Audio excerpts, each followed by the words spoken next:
Lectura de Ángel correspondiente al jueves de la semana en curso. Jueves 8 de diciembre del año 2022. Inevitable es tocar lo que ha sucedido en Perú y su relación o mensaje que podría tener para nuestro país y específicamente para el bulto, López Obrador y la clase política. Pedro Castillo, un hombre cuya característica fundamental es la ignorancia, sus limitaciones analíticas, intelectuales, un hombre que seguramente debe reunir prendas personales de otro tipo. Pero en materia de la gobernación, Perú, los ciudadanos peruanos cometieron un gravísimo error y los hechos de ayer lo confirman. Sin embargo, cuando él llega al gobierno peruano, no pocos dijimos, este señor no reúne los requisitos para gobernar adecuadamente un país como Perú en la coyuntura actual.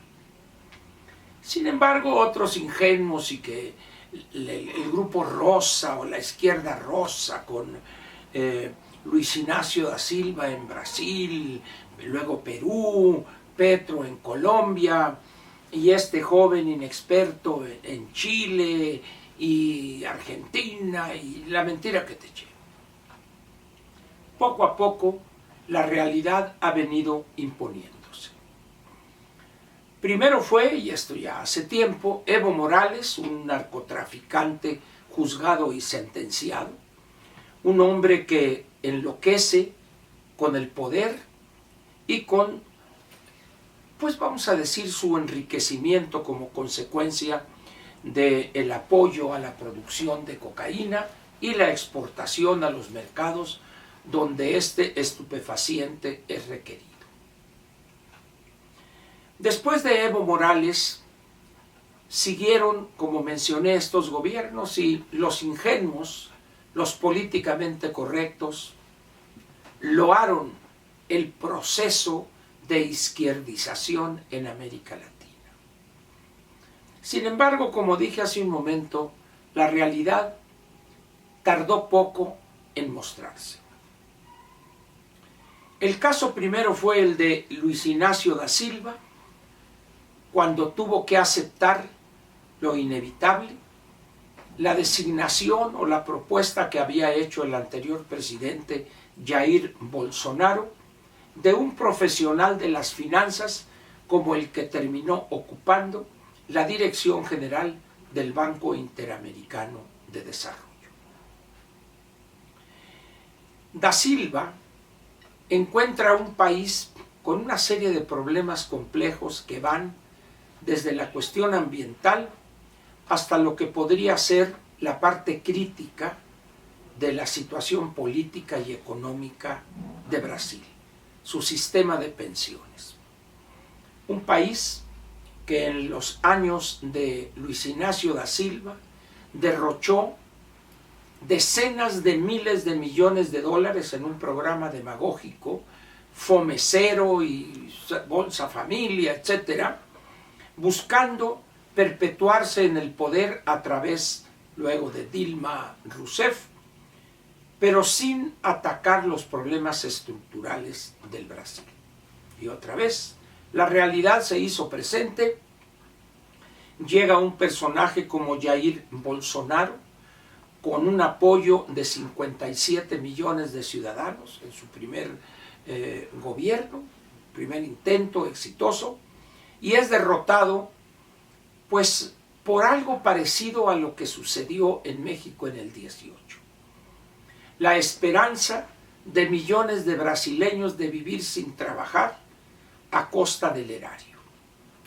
Poco tiempo pasará para que se den cuenta que eso no es posible y el presidente que triunfó en las elecciones recientes en segunda vuelta se dé cuenta que no puede caer ni en la demagogia que puso en práctica en su primer gobierno, ni tampoco una nueva demagogia en las condiciones actuales.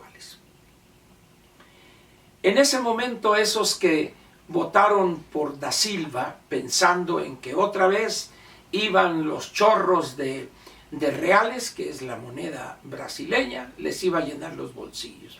Eso también ya pasó. Y ahora tenemos el caso de Perú, donde un hombre incapaz para la gobernación, quizá con prendas personales para otro tipo de actividades, la demagogia, igual que López aquí, soliviantar a la población, pero para la gobernación está totalmente vedado, no es lo suyo. Y hoy la realidad ya lo alcanzó, en un intento desesperado por perpetuarse o mantenerse en el poder, intenta un autogolpe de Estado y, como decimos aquí en México, le salió el tiro por la culata. En Argentina las cosas van de mal en peor.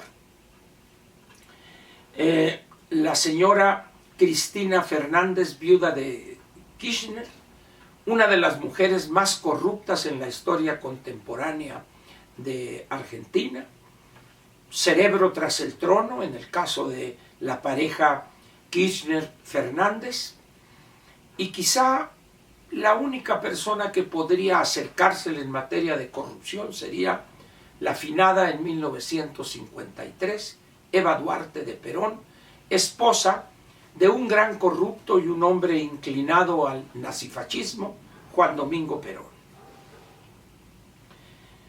Petro en poco tiempo se encuentra y se topa también con la realidad.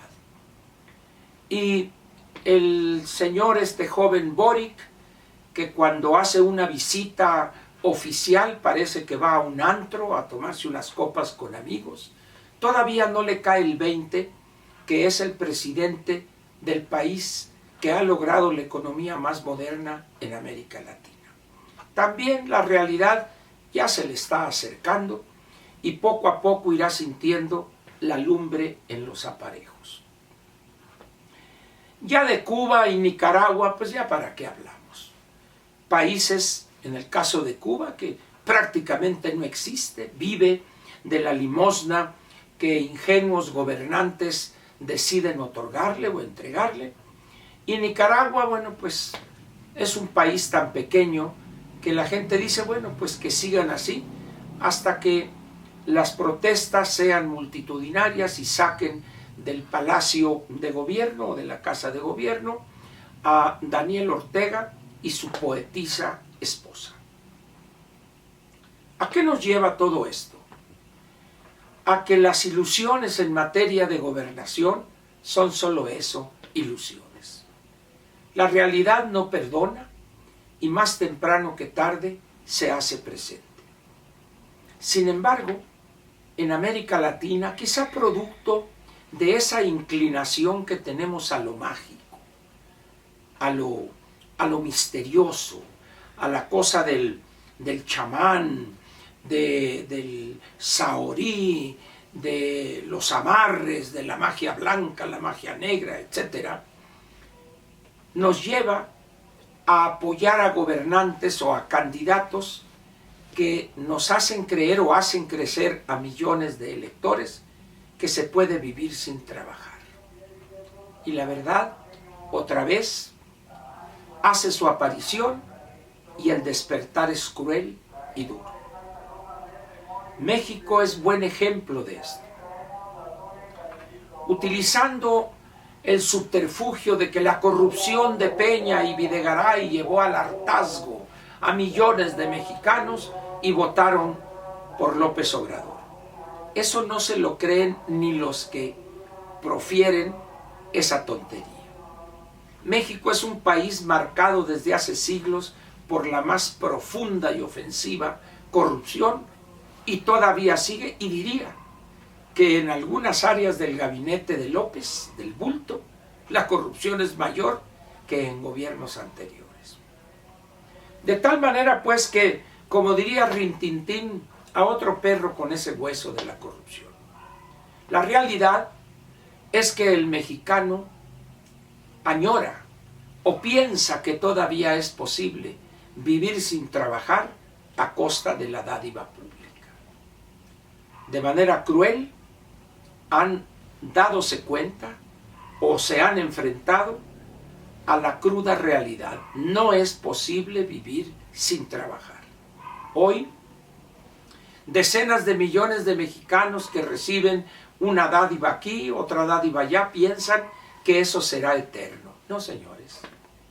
Más pronto de lo que imaginan, la realidad también los alcanzará a ustedes y tendrá que hacerse un ajuste profundo, amplio, a esos programas que solo buscan convencer al que recibe la dádiva de votar por los candidatos de Morena. No es el primer gobierno que ha intentado eso en el mundo. Y en todos los casos ha habido un fracaso frente a ellos. Hoy, América Latina pretende hacer regresar la rueda de la historia. No es posible. En vez de buscar las experiencias exitosas y tratar de aprender las lecciones fundamentales en esos países y buscar adaptarlas a la realidad nuestra, optan por el camino contrario. La demagogia, la mentira, la promesa insostenible en el tiempo, y hoy, como consecuencia de la apertura económica en casi toda América Latina y la incorporación en mayor o menor medida a la globalidad, en poco tiempo la realidad, hace su aparición y viene a cobrar las facturas. Yo le pediría a usted, por favor, que se prepare para esa realidad, que es muy posible que a partir del primer trimestre o el segundo trimestre a lo más del año próximo hará su aparición.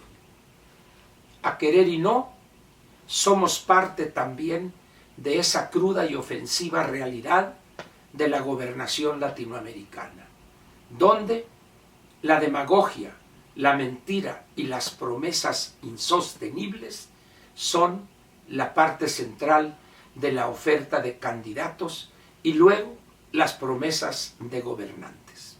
Gracias y lo espero mañana viernes para cerrar una semana más.